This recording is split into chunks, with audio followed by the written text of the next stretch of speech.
Alright, so check this out. This is room number 403 at the hotel. Room 403. I literally just stepped in the door, put my bags in the closet. We're gonna take a look around. So at the moment, I don't know. I'm not feeling anything too sketchy. But let's see, the room looks really cozy. Looks really, really nice. I love the old feel. Check out this wallpaper. Has a nice kind of embroidered texture to it. Nice little pattern on there. This is a regular king size room. We have a TV obviously. And we have, I think that's a wall heater there. Because I don't think the room has any AC. And I'm thinking that's why there's a black fan in the room. That's what I'm guessing. I'm not feeling any, AC coming from anywhere.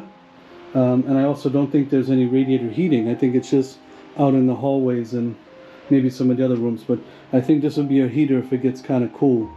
So, which is kind of, I don't know. We'll see how it goes later.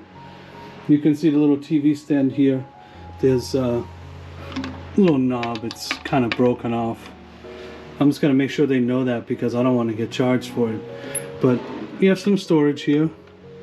Looks like somebody left some kind of medicine. I don't know what kind of medicine that is. It says 894 on it. And an S. I don't know what that is. 894S. So, again, just got some drawers. Looks like a... I didn't want to stay in. There we go. There's a mini fridge here. This would be great. Store some waters and stuff. Doesn't come with any water, but that's okay. We can go buy some. A little freezer with some ice. It is nice and cold. You have this big bureau here. Put stuff in. It's funny. Everybody's videos say. Some people say they use the drawers. A lot of people say that they don't. Do you put stuff in the drawers? Or do you not? It is nice and clean. Some places that I've been at before and I've made reviews on, you always want to make sure if you do use the drawers that they're not actually dirty. Because one time there was so much like dust and dirt inside a drawer that it made my clothes bad. So always double check something like that. There's this nice little box here for tissues. That's nice. Talking about saving on the towels. We have ice bucket here with some glasses. Glasses look pretty nice and clean. No funny smells on them. You have the Queen Anne branding here. Right on the ice bucket there, if you can see that. This is a little flimsy, but comes right off. Clean enough for an ice bucket. Not too bad. You get this fake little plant here. Not really my favorite. I hate fake plants. Here's a nice little sitting area here. Again, we know that the place is old, but as you remember, right here, there was on the TV stand, kind of, this broken off. You can kind of see some little nicks on the furniture. This was a nick right in here.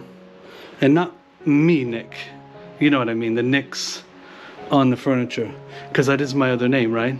Nick and Daniel, so Nicholas Daniel. So nicks, when I say nicks, I'm talking about scratches, scrapes, right? We can see some usage here on this furniture. But I mean, an old furniture is supposed to have some age to it, right? Some of the drawers should be a little imperfect, and they are. You can kind of see in here, there's some older drawer lining down under there. I mean, that's kind of cool. This thing has that old wood smell to it, but it looks like it's been polished up nicely. The drawers aren't too bad to open and close. Not too bad. But when we look over here on this chair, it's kind of like, some frayed marks right in here. That's a little rugged. There's, some little pieces coming off here. If you look right under here, that's a little old. It's kind of stained over in here. This is a beautiful chair though. When we see the table right over here, this little piece, it looks like it kind of fell off. Maybe it needs to be glued back on. But so again, I have nothing, like I don't feel bad about having old furniture. I love old furniture, but old furniture does need to be maintained. And so we can see right here, this just some more tears, some tears right here. But nice little table to sit at and just relax. This light fixture was flicking a little bit when I came in. I think it's just the light bulb, but you can kind of see it. I mean, I don't know, what do you think? Is it spirits? I don't think so. I think it's just the light bulb. But only time will tell, right? We'll see. I don't know if you can see this on the camera. Right up in here, some cobwebs kind of hanging off the fixture there. And what is the view? So here's our view. It's a little fire escape right here. Can kind of go over to the next room over. There is a lock on the window right up in here, and the window did open. I was checking to see if it opened. I used two hands. There we go. So it does open. You could actually crawl out of it, which I imagine you would have to do if there's an emergency, or maybe if my friends come to visit me at night. And you know the friends I'm talking about, right? Yeah. Let's close this back up. So there's a lock here. I think we can do that so that nobody could push the window up and come in, and we can also lock it from there as well. But not much of a fun view, really. I mean, you get the fire escape, that's about it. Then you get the two other windows here, kind of like a back alley kind of view, I guess. So if we come over here, this is the bed. Again, it's kind of a small room. It's just a basic king room, right? I do love the fact that there's a little table to sit at, which is kind of nice, and I appreciate that. The rug looks very clean for all purposes. Been vacuumed up very well. If you notice, again, there's just some scuff marks along the baseboards, kind of, you know, all down in here. Right, but again, there's some stuff's kind of normal, I would say. Right, 12:51. You can probably see on that clock there. I checked in early, about 20 minutes ago, and they already had my room ready, which really came in handy for me, because I wasn't sure what I was going to do if I had to wait till 3. So thank you so much for having the room ready early. That was great. Appreciate that. The bed is king size bed. It's huge, nice and comfy. It is firm, but not too firm, if you know what I mean. It has a nice kind of feel to it. Let's take a look here at the sheets and see what we got. Everything is very clean. Looks very nice. Clean behind there. I don't see any sign of problems, I hope, right? We kind of keep pulling. There's a mattress cover, which I really love and appreciate. So I like that.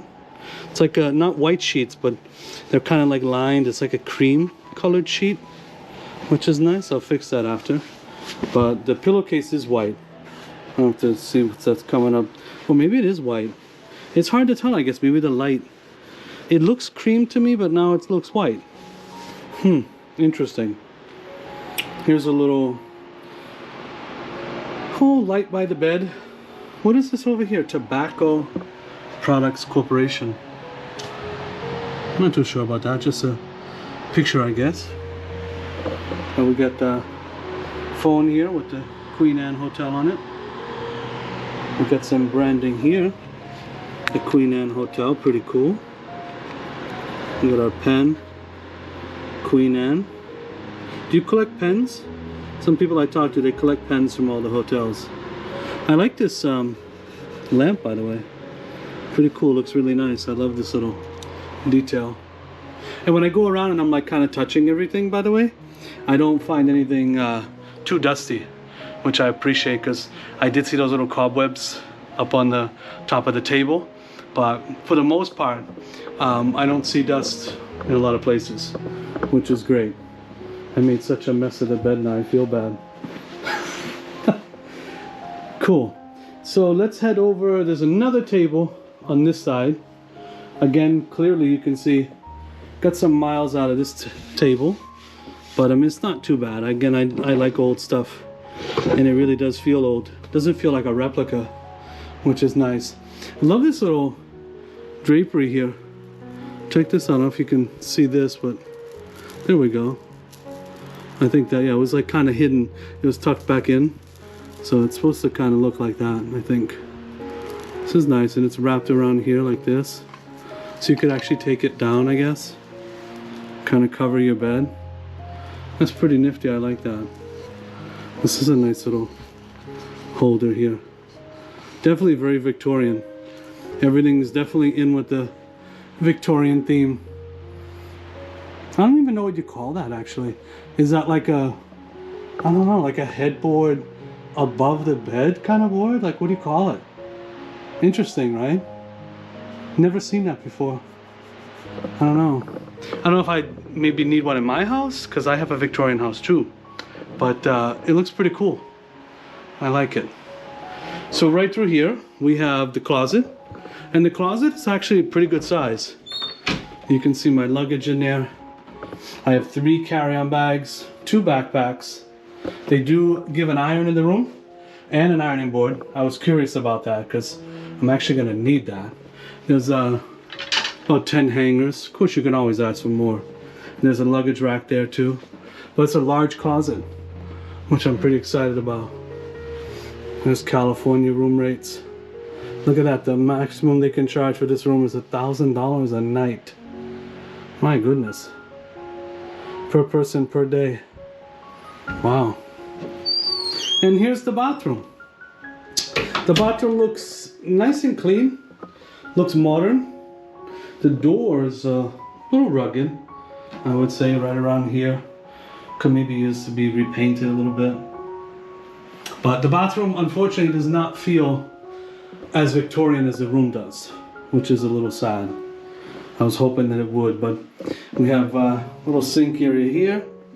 You got some soap, some lotion, a couple more glasses. Again, they look clean. Water pressure is pretty good for an old property. I like that. It got hot very fast, by the way, which I really appreciate. I know sometimes in older places you can wait a while for some hot water. That was not the case. Toilet and everything is pretty clean. Pretty clean. I'd say it is clean. Looks good to me. This curtain is kind of sad. I would be expecting a more Victorian curtain and a more Victorian bathroom, really. I would think that these fixtures could be updated. This whole thing could be more Victorian. This doesn't feel Victorian enough for me. No, the light cover is interesting. A little green there. And of course this light fixture here. Not really Victorian. Not doing it for me personally. And this tile, while it's clean, it's completely 90s. I would appreciate definitely a more subway tiled bathroom. But I tell you, it's interesting. I don't know where it's coming from exactly. I'm getting a very big smell of like a, you know, like an air freshener kind of smell. It's wild. It's like it was just sprayed. I don't know, and maybe there is one in the bathroom here. I don't know, and I'm just not seeing it, but I feel like an air freshener has been sprayed around here. It's like so fresh right now. Like one of those, you know, those things like the in the bathrooms, which is very nice, very clean smell. I like that. Little toilet paper holder. It's just funny because it's hidden to me, and I'm driving myself crazy trying to find it now. It's not like on any of the nooks and crannies up here. I don't know where they would hide an air freshener in here. It's not wild. Very interesting. We have obviously some body wash, shampoo, conditioner. Very interesting color-wise. And I like that it's locked in there so that someone couldn't tamper it on you. I don't typically use these. I don't know if you do. Let me know if you use those kinds of amenities. Sometimes, I don't know, I guess the answer is sometimes I do, sometimes I don't, but I'm not planning on using those. Nothing bad about them, I just, you know, I don't know, I've been trying to grow it out a little bit, so I've been bringing my own products lately. And I haven't truly decided whether or not I'm gonna let the mop keep going or not, but we'll see.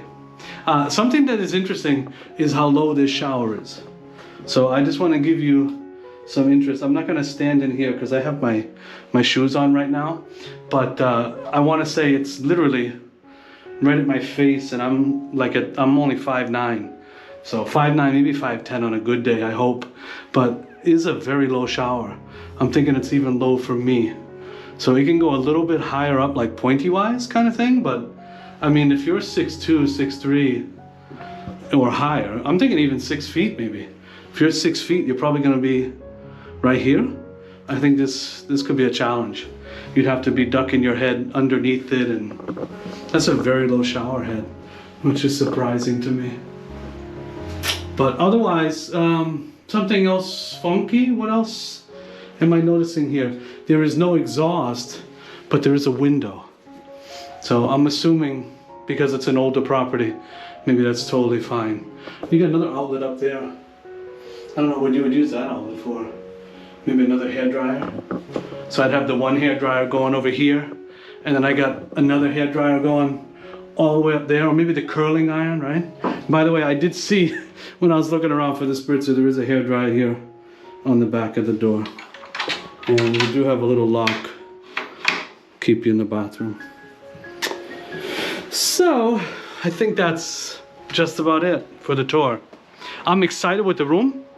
I'm excited to see what the night will bring. That's what I'm excited for. But for right now, the room feels pretty amazing. Feels quiet, feels tranquil. Feels like I want to go sit right over there, right by those windows. And what is this book, by the way? I forgot to point this out right over here by the windows. There's something here about Where Traveler San Francisco.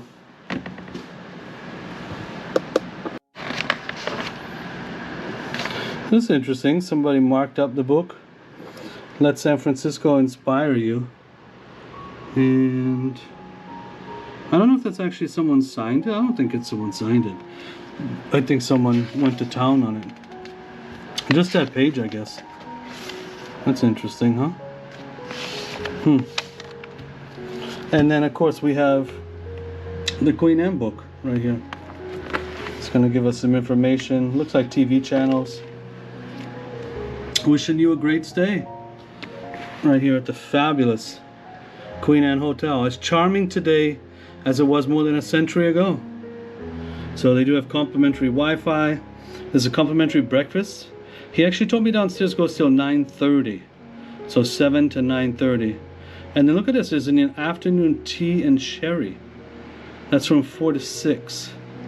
I'm gonna have to check that out. And parking says only $30 a night, which is an incredible deal over what some of the other hotels charge around here.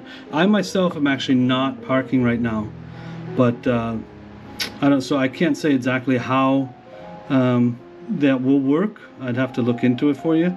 It's saying the area safe, yet all of San Francisco is prone to vehicle break-ins. It's very sad, huh? Talks about stores nearby in the area. But yeah, I saw some hotels charging $75, $90 a day for parking. So $30 a day is very cheap. Talks about gyms nearby. Oh, but you actually have to buy a day pass. So there isn't actually a gym in the hotel, which is kind of sad. But you know something, actually, and then talked about public transit there. There is no gym in the hotel, but there's also no amenity fee.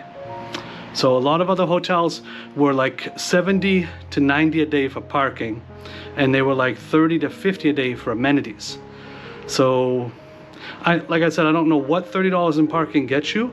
I can definitely try to find that out, but there's no amenity fee. So you save. I guess I'll just have to get my steps in the city. Unless I want to go buy a day pass at one of those gyms, which I could definitely do if I needed to. Public transportation tells you some of the costs here. I don't know if that's updated or not. I'll have to tell you. Streetcars, the BART. Forgive the windblown look, but I was outside walking all around. If you're ever wondering what San Francisco is like in the middle of June, I gotta tell you, it felt like home to me, like Boston. It's right now it's 54 degrees and there's 30-mile-an-hour wind gusts. So it can be like feeling a thermic index feel of the 40s. And this is mid-June. In defense, when I did look on the weather app, and I'll just show you. So it's saying right around here 56 degrees. That's without the wind. It did say that it was colder than normal. So colder than average. But as I promised earlier, I am back now. I just had to collect myself for a second. I wanted to kind of read about this history of the hotel that is in this cool book that they left me. Because as I'm planning for my night visitors, or not, maybe I'll just sleep fine, right? I want to think about what I'm getting myself into before I go to bed here. So the Queen Anne is an award-winning bed and breakfast hotel and San Francisco landmark with 48 luxurious rooms and suites. Located at the corner of Sutter and Octavia, the building traces its origins back to 1890, when it was among the first major structures in Pacific Heights. This more than century-old Victorian stands among several prominent San Francisco landmarks that were built by Senator James G. Fair. One of the Comstock Lode Silver Kings, Senator Fair, F-A-I-R, not Flair, he left many reminders of his passion for grand architecture. However, the Queen Anne's beginnings were not quite so ostentatious. Built in 1890, the building originally housed Miss Mary Lake's finishing school for girls, which offered upper-class young women an opportunity to groom themselves for future roles in San Francisco society. Two of Miss Mary Lake's pupils were Senator Fair's daughters, Virginia, who they called Birdie, and Tessie, who later built and dedicated the venerable Fairmont Hotel atop Nob Hill to their famous father's honor. By the way, I just got to throw this in there. I stayed at the Fairmont before. If you haven't seen that video, you should go check it out. Beautiful hotel. The school officially opened on February 15th, 1890. Even for the day when Victorian architecture was more the rule than the exception, the building was hailed for its originality of design and praised for the quality of construction and innovative features. Much media attention was given to the various craftsmen involved in the project to create this imposing structure. The architects were Schulz and Meeker, who also designed another existing landmark in San Francisco, the Flood Building at 1870 Market Street. The San Francisco Newsletter reported on this building's handsome and imposing entrance on Sutter Street, staircases made of the finest Spanish cedar, stained glasswork of the most artistic character. This attention to detail became particularly significant some 16 years later. Narrowly escaping complete devastation during the infamous earthquake and fire of 1906, the Queen Anne was just 3 blocks from the firewall, which was on Van Ness Avenue. However, the fire jumped over to the next block, directly east of Queen Anne, and all structures were lost up to Franklin Street, but not this one. Many of the building's original accoutrements are still evident today. Even the floor plan, modified slightly to add modern bathrooms, is remarkably still the same of Miss Mary Lake's school. The main entrance to the building at that time was Scotch granite steps leading to the second floor entry door, which faces Sutter Street. The main door and its overhead transom were embellished with stained glass panels created by San Francisco craftsman Thomas C. Butterworth. The first floor was a bit different from how it appears today. The lobby and the saloon used to be the site of an infant's classroom, which would hold 65 students. The parlor is the former gymnasium, and both the classroom and the gymnasium were connected by sliding glass doors that were open for commencement exercises and other school pageantries. The former pantry of the house is the current boardroom, and the school's dining room and kitchen operations are where the salon and present kitchen and hotel employees' areas are. The playground and separate servant quarters were located where an apartment building now stands at the corner of Octavia and Bush Streets. The second floor was the area of principal activity and was laid out with extensive consideration of the main entrance and the central grand staircase. Separating the front door and activities on this floor was a Moorish grillwork screen with carved seating areas, all made of English oak. The main hallway has the existing inlaid floor parquet of strong geometric pattern and 5-foot-high paneling of carved oak. The grand staircase on the main floor is also made of carved oak. The balance of rooms on this level were approximately 28 feet by 28 feet each, and included 3 large connecting drawing rooms with stained glass windows, a music room, a library with stained glass windows, a history room, an art room, a mathematics room, and 3 large general classrooms. The third and fourth floor were primarily designed as dormitories for the 65 to 70 student boarders.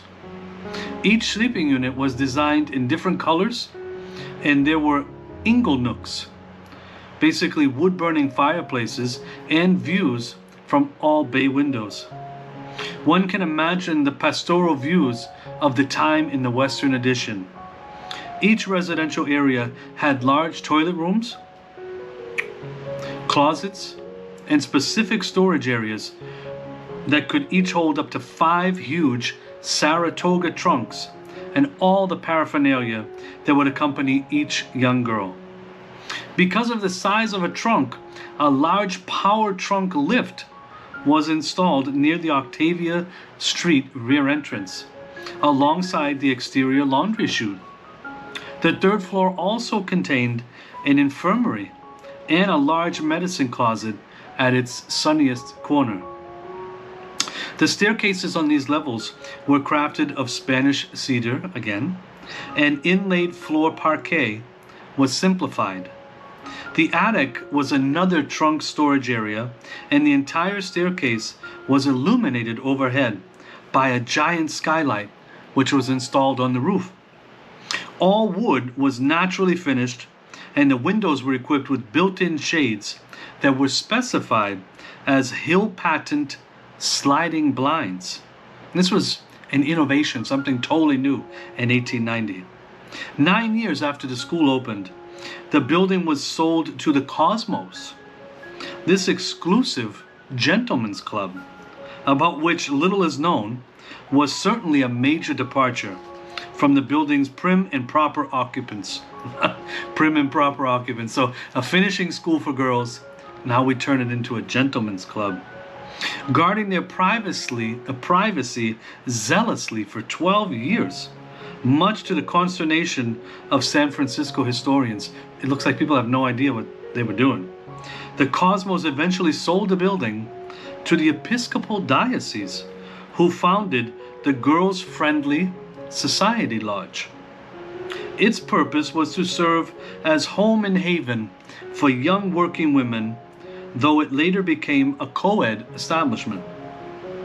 Of all the building's occupants, the lodge was to leave the most evidence of its existence. A safe with a name lettered in gold was unearthed during the restoration of the building and is now on display in the parlor. I'm gonna go look for that. I don't know if I saw that earlier, but this is quite cool for me.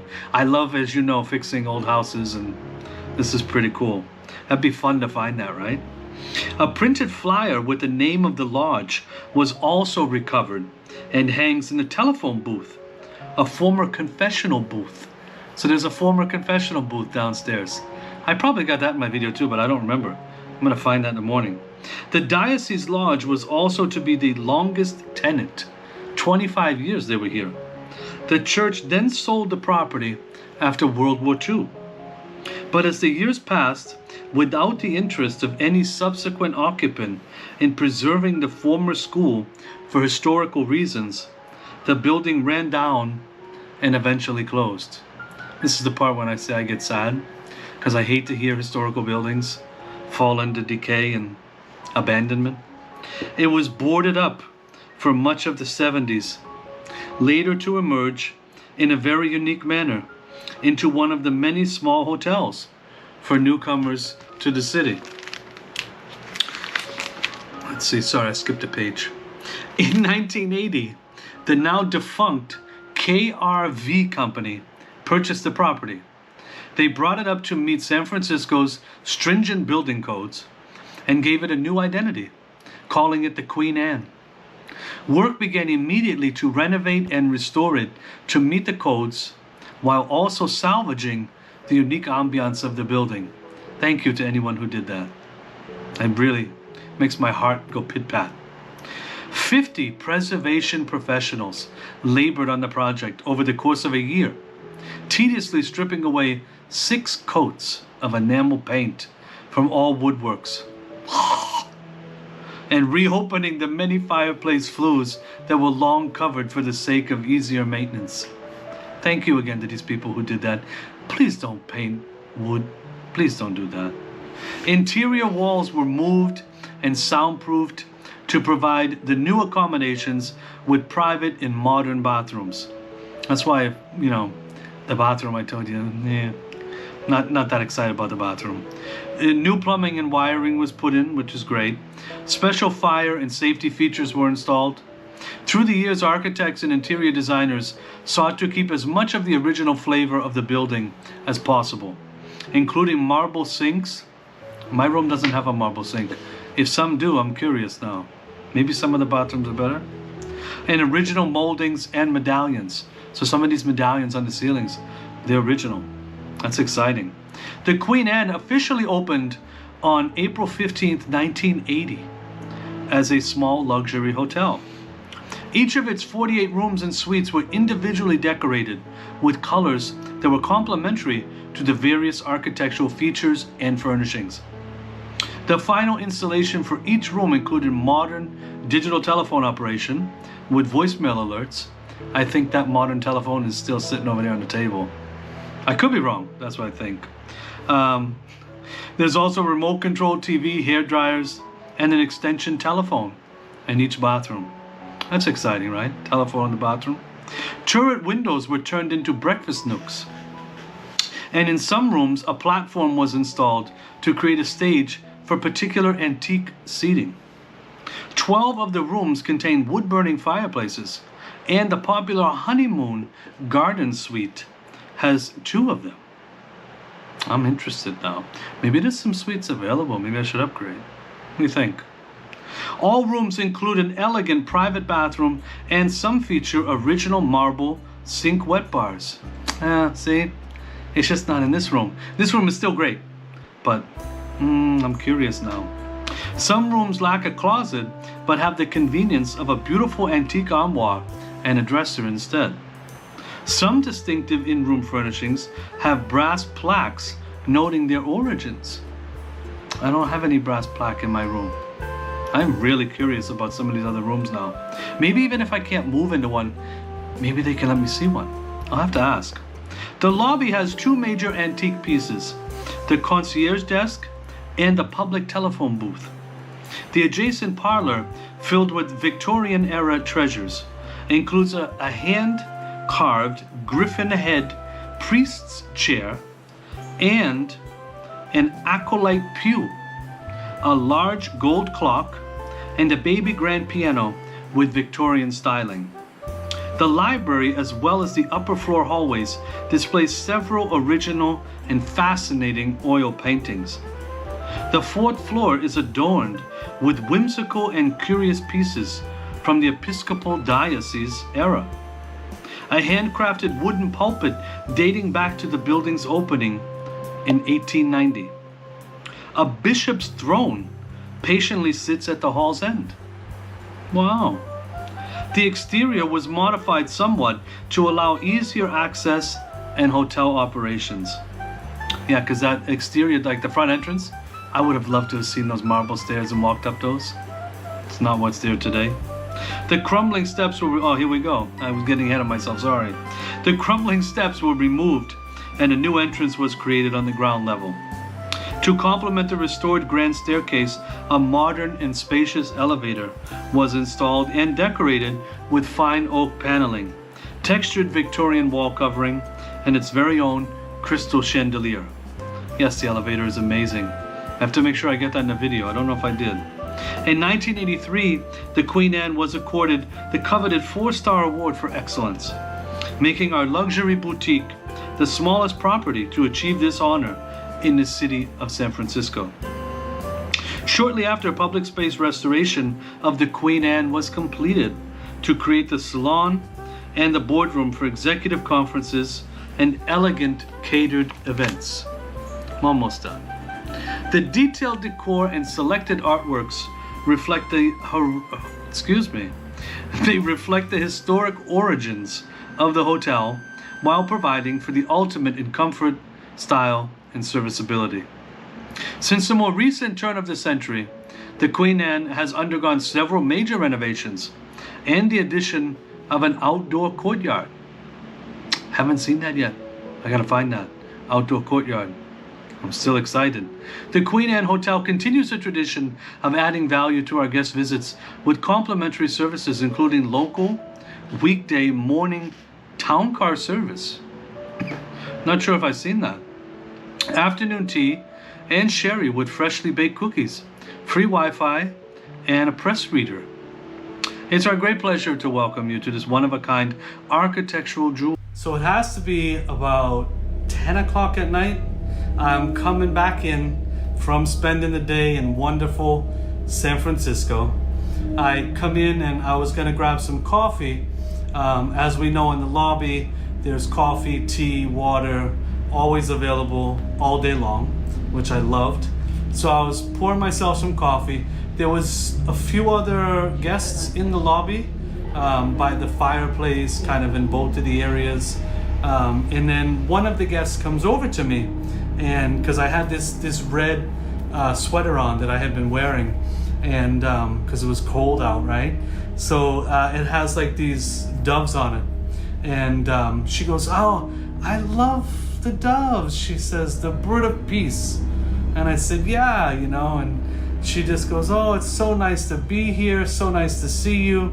And immediately I had like this kind of warm, nice feeling about her. She kind of felt like, I don't know, like a good friend or a relative kind of thing, right? So she's like, "What's going on? Why do you live in San Francisco? Why are you here? Kind of what's going on?" And so I explained that I'm from Boston and I was here for a graduation for some family, and wanted to check out the hotel.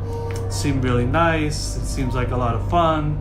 And she said that she's from San Francisco, lived there a long time, but she's actually looking to go to Philadelphia now. So I said, "Oh, okay," and we just chatted a little bit more. And then she asked me, "What do you do?" And I said, "Well, a couple of things." I said, "First off, I'm a professor. I teach business." And she goes, "Oh, that is so cool." She goes, "I love that. I'm a teacher too," she said. She goes, "Can I give you a hug?" And I said, "Yeah, absolutely." So we hugged, right, and it felt really nice. She just felt like a nice, genuine, lovable person. It really felt nice. I had this nice, genuine connection and feel going on here. So we had the hug, and then I also told her, in addition to teaching, I also go around and I do my YouTube channel. I filmed some stuff, and you know, since I have a dairy allergy, I try to film my non-dairy struggles everywhere I go. And so she goes, oh wow, what is the name of the channel? I'd love to follow it. And so I was telling her, you know, Daniel Lichanos, and she was having a hard time trying to spell Lichanos, like some people do, right? So Lichanos. But I wanted to write it down, and so we both walked over to the front desk. And at the moment we were there was actually nobody there at the front desk. So I said, oh goodness, I said, I don't have a pen. We were looking for a pen. She said, just leave it here for me tomorrow when you come down, and I'll pick it up. And I said, yeah, that's wonderful. So I went up to I was going to go up to my room. I get in the elevator, and I'm in the elevator. The door is just about to close, and then she comes right in. And she goes, oh, you know, I said, which floor are you going to? And I was joking. I'm like, you're following me now. And she goes, no. She said, I'm just going up to my room, you know, okay. It was 4-4, same floor as mine. We get up there, we get off the elevator, and then we start walking down towards the back, towards where my room is. And the stairwell is kind of right over here. And then her room was on the right of the stairwell. There's 408, and then the next door would have been 409. That was her room. And I watched her literally walk over, hit the key card, and then go into her room. I watched this with my eyes. I saw her go in the room. I'll tell you why that's important in a second. So I then go to my room, right? And I you know, watch some TV, whatever, I slept. I had a piece of paper in my bag and a pen. So I wrote down my name. I said, it was so nice to meet you. This is the name of my channel. I get down, I'm going to breakfast in the morning, and I go to the front desk and I say, hi, I'd like to leave this for the guest that is staying in room 409. And you know, I said, thank you so much. And I start to walk and, you know, turn the corner to go towards the breakfast area, when the person at the front desk says to me, I'm sorry, but can you say that room again? And I said, yeah, it's 409. And they said, yeah, I'm sorry, you know, there's nobody in that room. And I said, okay, oh, maybe they checked out already. I said, did I miss her? Oh, shoot, you know, because it was like 9:30, you know. I don't get up that early, especially, I don't know, sometimes. But, so they said, no, they said, you're confused. They said, there has been no guest in that room all night long. Like, nobody was in that room last night. There's nobody checked into that room. And that's when it really felt kind of weird to me, kind of funky. How could there be nobody in that room? Because I saw the person go in that room and I talked with her. So, kind of strange, right? Kind of strange.